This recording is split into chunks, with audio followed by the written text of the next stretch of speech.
嚟到英國呢個陌生嘅環境，香港人點樣喺現實中重新出發呢？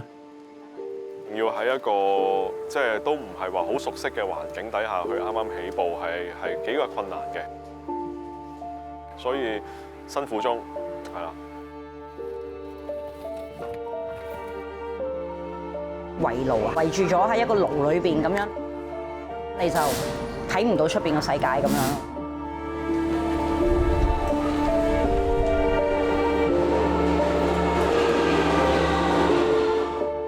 我覺得唔係，我睇個情況樂觀。長遠而言，係會想返香港。喺2022年6月一個週末，我哋記錄咗3個身處英國不同地方嘅香港人呢一刻自己睇見嘅前景。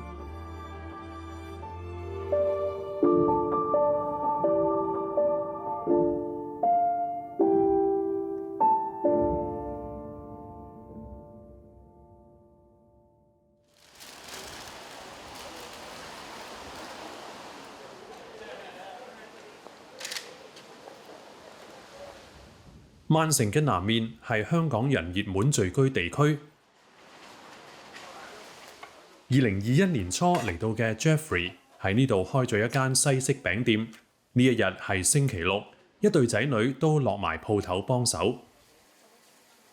即係因為咧，阿仔同女咧，其實咧都幫開手嘅。咁我哋開始咗差唔多半年到啦。咁阿仔阿女開始就埋位去幫手咯。俾媽媽。咁佢哋阿女咧就主要幫手咧，就係做飲品啊，做下雞蛋仔啊，雞蛋仔都識整噶啦，已經自動埋位噶啦，知道要做啲咩噶啦。中間個過程咁都要教啊，要講啊，咁但係好乖咯，佢哋，因為佢哋個個星期都陪我哋返工啊，其實即係算係咁噶啦，即係12歲啊嘛，仔都係。Jeffrey 之前喺香港有自己品牌嘅精品蛋糕店，亦都有工場供貨俾酒店同食肆。佢本身擁有唔少國際級嘅獎項同專業資格，喺行內算有名氣。但佢話喺香港已經睇唔到前景，所以決定一家離開。決定要離開香港，我諗係為一樣嘢。雖然睇唔到，即係工作上啦，我哋工作上係好大壓力啦。第二點最緊要嘅就係小朋友讀書，佢哋壓力係睇唔到幾時可以釋放。喺香港，我諗喺嚟之前，其實係好似喺個隧道裏邊咯，仲未睇到幾時可以捱完。我用捱去形容。菠蘿包面，仲要係最傳統用菜刀。呢把菜刀跟住我喺香港過嚟㗎，所有刀具都係。我覺得係用真係走難去形容啦。我哋由閂咗香港嘅公司，將公司架撐全部搬晒去個倉，有啲唔要啊，斷捨離啊，自己架撐。其實好辛苦，即係走難去形容。我掉咗過去啦，唉唔睇啦，一個月唔知幾多千蚊嘅倉租都唔好對住啦，嚟咗嚟先，4個篋，一人一個篋就帶咗過嚟先。好啦，從頭嚟過。爸爸入咗啦。有咩蛋撻啊？入咗啦。係啊，入咗蛋撻啦。你橙汁飲埋佢先啦。離開香港前，其實有其他國家嘅酒店打算請佢主理西式甜品部門，但遇上世界各地疫情越嚟越嚴重，職位前景充滿變數，所以佢決定喺英國重新創業。咁其實 lockdown 嘅時候揾鋪啦係好艱難嘅一件事。咁因為艱難係根本唔知個鋪係租唔租俾人，又或者咧好多業主咧係封鋪，直頭係唔租。佢解封咗之後，究竟呢度嘅環境係點咧？其實係唔知喎。我哋係又係好似賭博咁啊！究竟去定唔去咧？其實唔知嘅。咁所以係搏㗎咋。其實呢一鋪係搏，仲要呢一個搏係冇一個 return ticket 嘅。以前有下屬或者員工分擔工作，而家就要同太太親力親為。嘅都係自己砌嗰個啊。自組啊？今日帶翻去啊？佢今日帶翻去住嗰度啊？我都有嘅，可以界定個自組俾佢咯。應該一個細嘅咯，自己呢度個加一點。佢需要2個細嘅紙，再加個細嘅芒果落去，3點後，3點前後嚟咗。3點前。即係我當3點後準備俾佢。OK，好。做得做唔做到？做到。你應該 confirm 翻咧就。其實我哋就同香港嘅節奏真係有過之而無不及啊！除咗生活嗰個嘅即係住即係空個環境啦，有啲唔同啦。其實個節奏我哋係冇變嘅。咁開始咗嘅時候，其實係好都幾難適應㗎，因為產品上唔係話個個都啱食啦。試過開咗冇耐嘅時候，我諗頭嗰個禮拜咧，有啲街坊入到嚟敲門。唉，你個產品啊，即係用英文講啊，當然。你個產品啊，完全唔係嗰樣嘢。如果你想生存嘅話咧，應該你要整熱狗，整個 burger，你就生存到啦。咁啊，跟住我就覺得好，我 say 個 thank you 啦。純粹係做翻我自己，因為咁多個 recipe 嚟講，都係做緊自己想做嘅 recipe，就係一啲少糖啦。即係少甜啦，做翻我自己 cream 啊 mousse 啊，完全係同呢度本地嘅咧係簡直背道而馳嘅。因為其實我想俾到本地人知道，我哋係一個香港人開嘅店鋪，而我哋嚟到係有原因而嚟嘅，而我哋嘅產品亦都係有原因而產生喺呢一度嘅。哇！點解有咁多鹹餐有 snack 嗰啲嘢喎？又唔係淨係做餅喎？冇辦法，因為真係要貼地地生活。咁唔係嘅話，你淨係要高高在上，淨係諗住做餅嘅話，係冇可能。所以我都要放下好多嘢，寧願貼地啲。初期一落地嘅港人嚟講咧，就好似我哋初期落地嘅，都會覺得啲嘢哇好貴喎。講緊一個麵包磅8，哇好貴喎！但係而家我明咗自己都做緊嘅時候咧，就覺得我明啦，其實唔係濫收，因為有好多稅務係睇唔到，個客亦都唔知道係要俾嘅。堅持咗一段時間 ，Jeffrey 嘅出品漸漸受到接受。今年初，一個全國性嘅電視蛋糕比賽節目邀請咗佢參賽，佢嘅表現亦吸引到更多人嚟捧場。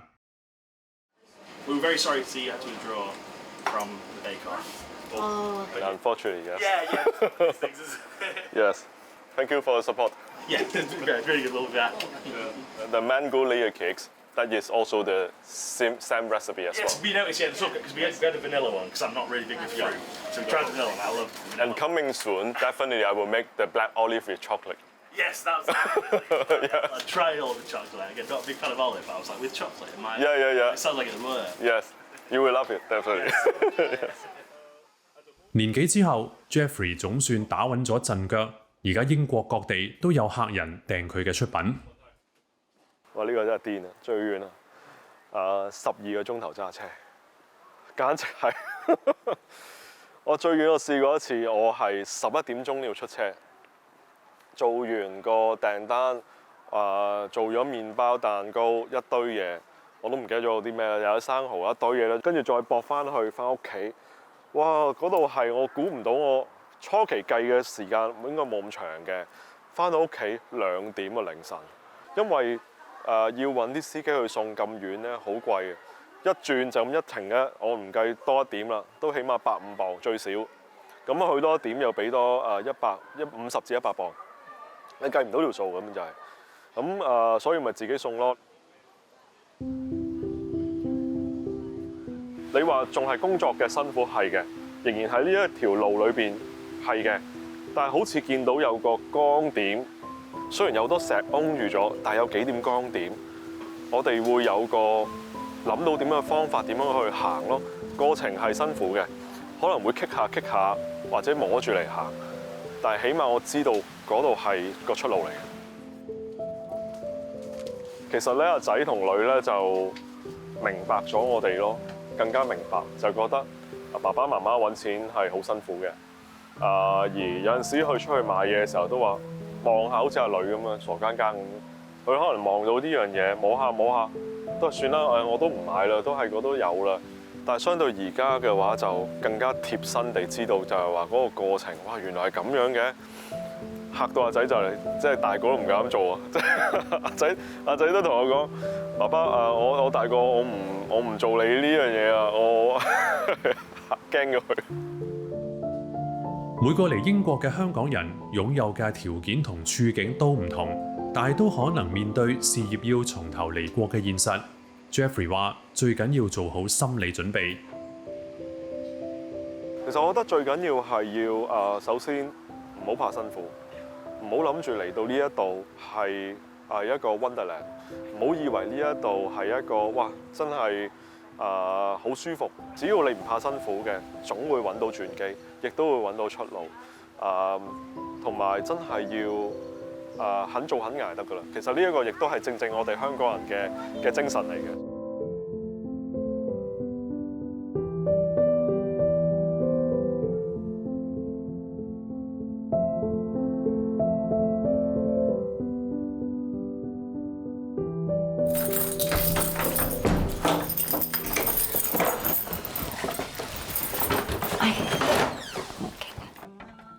嚟咗英國超過30年嘅 Eva 呢日又要幫一個即將到埗嘅香港家庭買基本用品，準備佢哋一落機就可以入屋居住。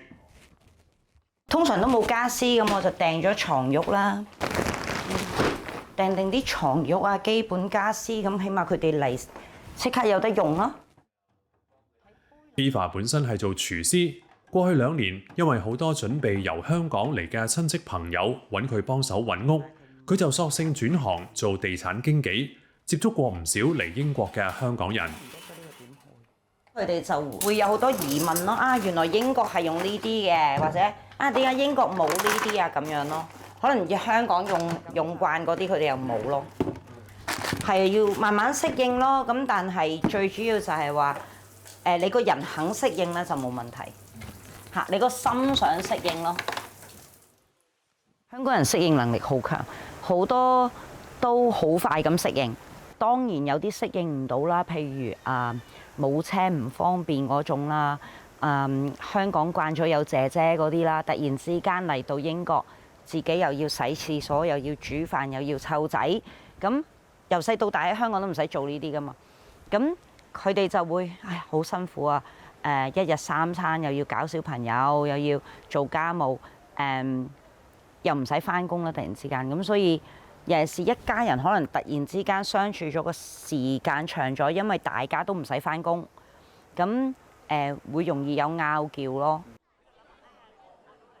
Bristol 係英格蘭西南部一個香港人熱門聚居地。呢一日，一班香港新移民同當地唔同種族嘅居民聚會，一齊品嚐香港嘅特色小食。唔係，我而家又要麵又要米粉，我驚 summer roll 出唔切啊！等陣先。哇，個個喺度揾我啲雞煲醬，我冇諗住今日咁忙 PK。Eva 係今次活動嘅搞手之一，佢見到咁多香港人嚟到，一班人成立咗個組織去幫香港人適應。今次佢哋搞呢個聚會，希望俾機會香港人同當地居民多啲交流。今日係一個社區 community fun day， 咁其實最主要就係因為呢個教堂好耐冇人用啦，咁呢一個教堂如果再冇人用呢，佢就教會可能要賣咗佢咯，咁就好嘥。咁所以今日我哋就係盡量睇下搞啲活動，可以令到呢一個地方可以用翻喺 community 嗰度，咁就教會唔賣，唔攞去賣。死啦 number 10， 咁亦都佢哋就業機會可以幫你哋搞CV 啦。譬如有陣時咧，好似你車牌嗰啲要 convert 唔到咧，佢哋可以教你咯。有陣時揸 lorry 啊，或者嗰啲大頭牌啊，同埋佢哋遲啲好似話聯絡咗一個機構，護士啦、社工啊。嗰啲點樣將香港個牌可以喺呢邊 convert 翻做喺呢邊可以執業，係啦，係啊，所以佢哋好好噶，超好噶，全部 free 嘅。佢希望借今次活動，當地人會同意佢哋重新經營呢個地方，唔單止可以俾香港人有就業機會，仲有個聚腳點俾香港人同當地人交流。 500 people. Yeah. Come on now. That's amazing. 請嘅全部都係真係香港人，變咗冇咗個 integration 就唔係我哋 Mingle 想做，我哋 Mingle 想做嘅就係同 local 人一齊，就好似今日咁樣咯，嚇就真係盡量喺呢一個 area 嘅朋友。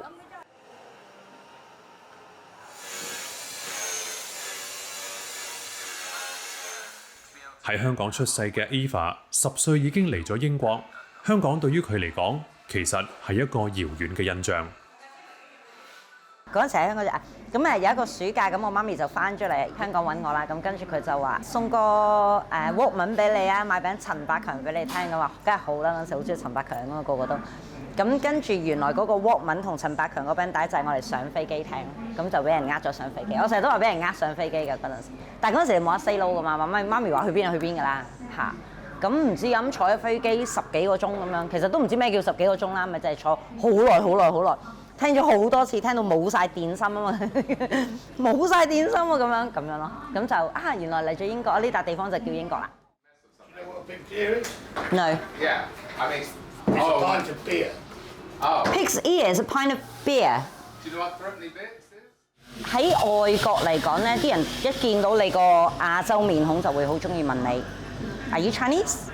跟住我就會 I'm from Hong Kong。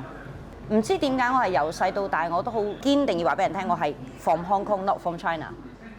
英國或者其他歐洲國家都一樣，佢只會當你係一個人咯嚇。有啲老一輩可能會即係八卦問下你，尤其是以前喺香港當兵當差嗰啲咧，就會一聽到我 I'm from Hong Kong，佢就會好開心。I used to base in Hong Kong， 跟住就係啦，跟住就一輪嘴嚟講幾粒鐘佢以前喺香港。哇！我見到啲人食魚啊，有魚頭啊，或者即係講開嗰啲嘢，佢哋嗰一輩嘅即係回流咗翻嚟嗰啲，佢哋都好中意香港。其實佢哋都好掛住香港。Eva 一早已經完全融入英國嘅生活，亦都一直熱心當地嘅社區服務。佢而家仲有幫呢間社企做義務會計。And all the money come to us。咁呢一度係全部都係支持精神病有 mental health issue 嘅人。車房最主要嘅運作就係日常整車啦，咁同埋我哋會係翻新啲舊車，即係好 classic 嘅車。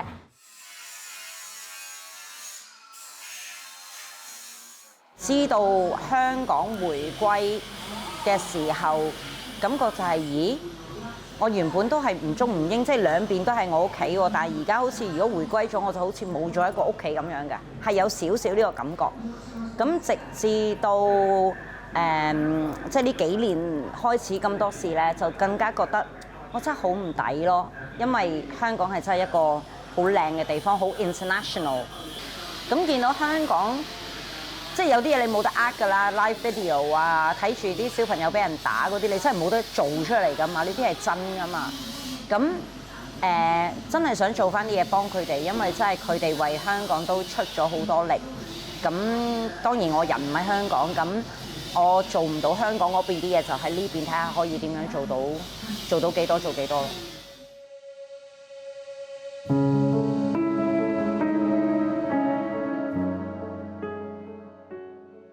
大人就會難適應啲，因為可能嗰個 reality 冇咁快 hit， 但係嚟到一段時間過咗嗰個 holiday mode 就會係喎，我要嚟呢度揾嘢做啊，重新適應啊。如果你成日搞小圈子，你就適應唔到呢度生活，咁你亦都慢慢就會同小朋友脫節啦，因為小朋友讀書，跟住就會適應咗呢度嘅文化啦，會適應咗呢度嘅 culture， 咁你就開始會有代溝咯。嚇，咁而對大人都唔係一件好事嚟㗎。其實應該好多呢啲咁樣地方㗎，唔同渠道喺 social media 都可以揾到。咁其實香港人如果可以即係冇乜嘢做啦，咁嚟到又想熟悉社區生活啊，或者熟悉 local 嘅文化，其實可以喺自己嘅個 area 裏邊揾翻呢啲咁嘅 community project， 咁咪可以去做下義工，咁咪又可以幫到人，又可以幫到自己。家長最希望可以解決生計，等一家安定生活。但係跟隨佢哋過嚟嘅仔女，諗法又係點呢？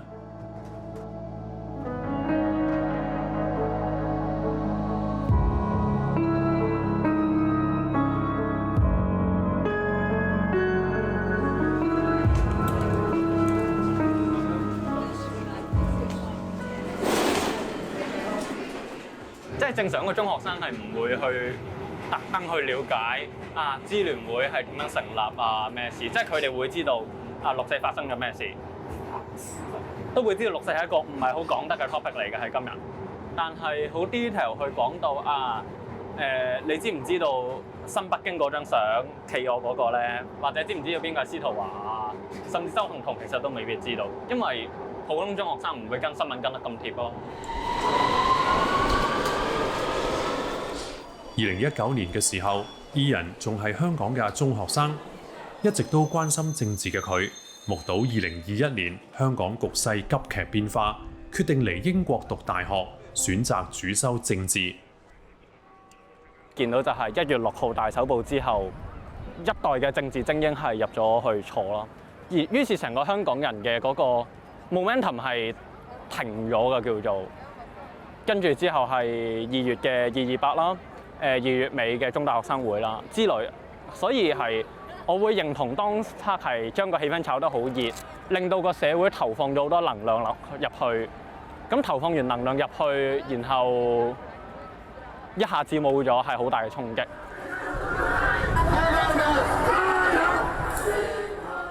嚟咗英國之後，佢仲係好關心香港，亦都經常參加聲援香港嘅集會。